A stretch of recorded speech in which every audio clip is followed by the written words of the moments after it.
Hey guys, it's Ben, Pro Se Coach here in Texas. And the strangest thing tends to happen with my job in that there's like a theme each week.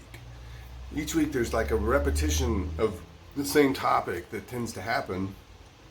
And that's a lot of the inspiration for these videos that I do. And last week's inspiration was I have gone to mediation, 3 months ago.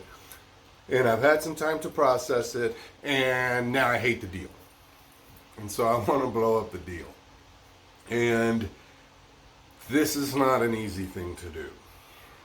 So I wanted to talk first of all, I want you to understand the importance of mediation. First of all, mediation as a concept is awesome.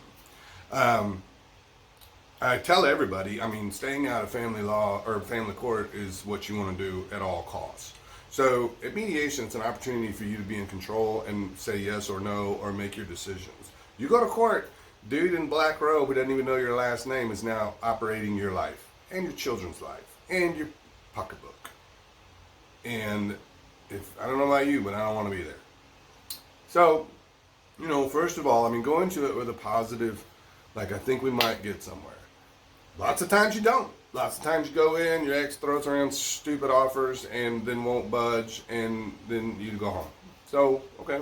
But a lot of times, though, what happens is that, number one, this almost always happens when you have a lawyer, is that, you stroll in there with your lawyer, 5, 6, 7 hours later, you're tired.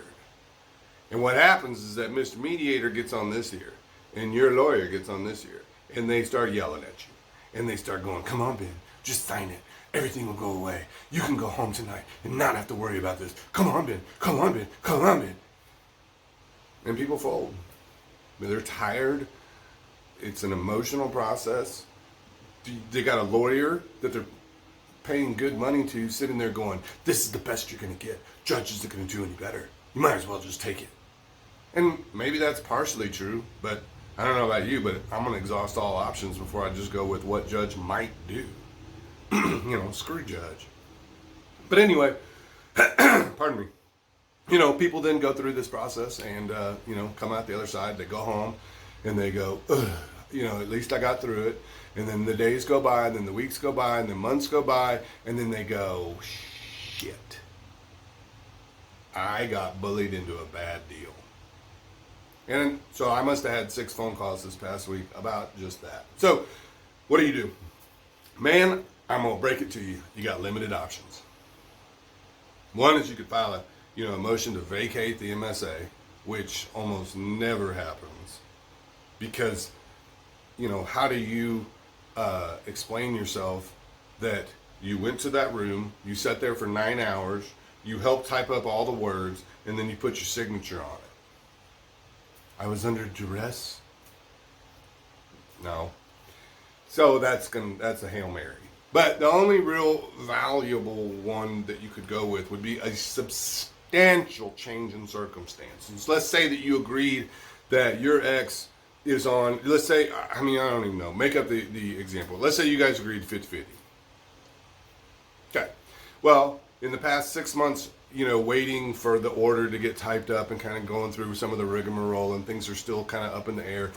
Even though we have an MSA, we've been following that MSA, but things are not going well.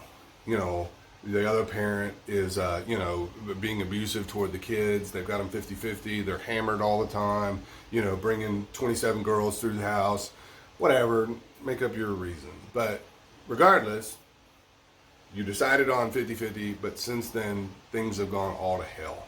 That would be a substantial change in circumstance. Now, what you think is substantial may not be substantial to judge. And so that can be a bit of a problem, because how do you define substantial? You can't. It's up to the judge and, his discretion, which we love. We love judicial discretion. But, it's up to him. I don't think this is enough. Get over yourself. Go home. I'm throwing everything out. Goodbye. Or he says, okay, we got a problem. Let's talk about it. And you got an inkling of hope there. So that's really it. Option 3 is to finalize everything, get the order in place, and then start trying to modify it. But you're still, within that first year, you're still going to have that substantial word that you got to overcome. Very difficult process. I get why it happens. I did it personally. I went to mediation, I don't know, 3 or 4 times. And one of them, I just got burned down just because I was burned out. I just said, look, I don't give a shit anymore. Just give me the paperwork. Not smart. Not smart. One last little tidbit about mediators. If you are a pro se and you have to go to mediation and opposing counsel presents you the mediator, they are best friends. They are best buds. They play golf on the weekends. They hit happy hour together. They're best buds. And be very, very, very cautious of that. What I try to get my people to do is that we will present opposing counsel with 3 options. You can interview mediators. You can talk to them on the phone and say, how do you feel about, I don't know, 50-50? How do you feel about child support? How do you feel about supervised visits? How do you feel about geo restrictions? Whatever. And one of them, you're going to go, I like that guy. Okay, so put him on your list. Get 3 of them, present them to OC, and say, hey, you pick.